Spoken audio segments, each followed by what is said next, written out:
Mucha más gente de lo que pensáis trabaja en un país, pero vive en otro diferente.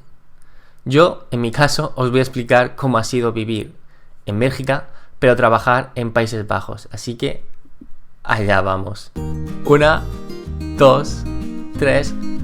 Vamos a comenzar, ¿no? Comenzamos por las razones. ¿Cuáles son las principales razones de por qué una persona quiere vivir en un país, pero sin embargo trabajar en otro? Bueno, las primeras y más obvias puede ser porque tienes tu familia en un sitio que vive cerca, bueno, hablo de familia, amigos, tu vida, ¿no? En general, o has nacido cerca de una frontera y bueno, pues te compensa quizás si no encuentras trabajo en tu país y tienes la oportunidad de ir a otro país a trabajar y te pilla cerca de casa, pues es la más obvia, ¿no?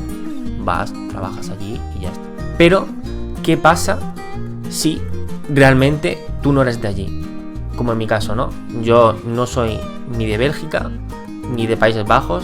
Bueno, soy un inmigrante, ¿no? Que vine a Bélgica hace un año y encontré un trabajo en Países Bajos. ¿Cuál ha sido mi razón? Bueno, mi razón fue personal, ¿vale? Pues yo tenía más vida ya en Bélgica que en Países Bajos y por situaciones, pues al final decidí quedarme en Bélgica. ¿Me arrepiento? Sí, pero eso es otro tema que ya os contaré en otro momento. Además de eso, la vida de la ciudad donde iba a trabajar comparada con la vida en la que estoy viviendo ahora mismo, yo vivo ahora mismo en Lieja, pero trabajo en Maastricht. Maastricht está en Países Bajos y la verdad el tema del alquiler allí es bastante complicado y es bastante caro. Bueno, es cierto que ahora mismo, por culpa del COVID, las cosas están un poco bajando de precio, al menos allí la demanda ha caído un poco y bueno, pero en general los precios ahí son mucho más altos, bueno, más altos que aquí, más de un 15% diría, ¿no? Si haces la comparativa de precios de alquiler en Países Bajos, en concreto en Maastricht y en Lieja, la diferencia de precios es un 15%, que bueno, 15% de 200 euros no es nada, pero de 600, 700 ya es un pico. Otra razón puede ser las condiciones de trabajo y también podemos, si quieres diferenciarlo, ¿vale? Condiciones de trabajo y salario. En estos dos países, en Países Bajos y Bélgica, no hay gran diferencia de tema de salario. Me refiero al salario mínimo, ¿vale? Es cierto que el salario en Países Bajos suele ser un poco superior al de Bélgica. Por lo tanto, si juntamos todos esos factores, mi vida en Lieja está un poco más encaminada, el salario es un pelín superior en Maastricht que en Lieja y, no menos importante, el alquiler. En realidad, en esta parte de Europa es bastante común y es bastante normal, la gente tiene bastante asentado el trabajar en un país y vivir en el otro. En España es más complicado geográficamente hablando, ¿no? Porque en España hace solamente frontera física, frontera física que no hay agua, ¿vale? O sea, frontera terrestre, ¿vale? Sí, es que yo me explico como me explico, ¿sabes? Sí, mis cosas, mi cabeza no da para más y bueno, lo que tiene. Las fronteras terrestres en España son solamente dos, Francia y Portugal. Y sí, digo solamente dos porque donde vivo tienes la frontera de Luxemburgo, Francia, Alemania y Países Bajos. Donde yo vivo, en 40 minutos máximo puedo estar en esos 4 países, en cualquiera de ellos. Así que ya podéis imaginar por qué aquí es tan normal. Si yo cojo un tren desde aquí, puedo ir en menos de 3 horas a Ámsterdam, Luxemburgo, Bruselas y varias ciudades importantes como la de Colonia, por ejemplo, en Alemania. Y ya sin contar las típicas ciudades de ensueño que, por ejemplo, hay en el norte de Bélgica, que son conocidas, muy conocidas, como la de Gante o Brujas. Y tampoco quiero entrar ahora en Países Bajos, aparte de Maastricht, por todas las ciudades que hay, ¿no? Y que no se nos olvide que también en ese tiempo que he comentado puedo ir a París. O sea, a París en 3 horas. ¿Qué me estás contando? Hay una pregunta para todos los trabajadores transfronterizos que siempre se hace al principio uno, ¿no? Bueno, a algunos no se lo hará porque, no sé, ¿sabéis? ¿No? A la gente le da un poco igual este tipo de cosas, pero ¿dónde mierda pago los impuestos? ¿Dónde trabajo o dónde vivo? ¿Dónde?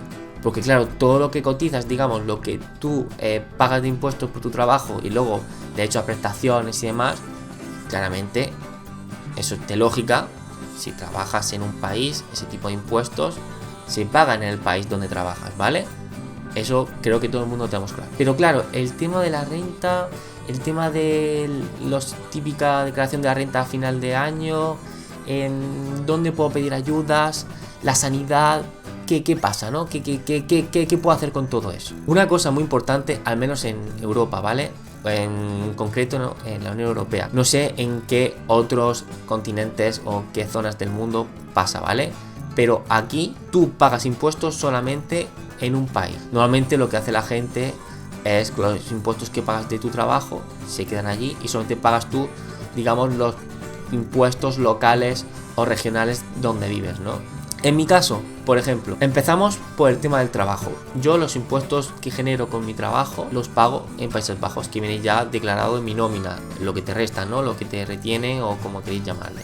Lo que te quitan al fin y al cabo de tu sueldo bruto al sueldo neto, esa parte se lo lleva Países Bajos. Entonces, al declararlo así, yo estoy exento aquí en Bélgica de pagar impuestos relacionados con mi actividad laboral, ¿vale? Y con mis ingresos laborales, porque ya se entiende que está pagado allí.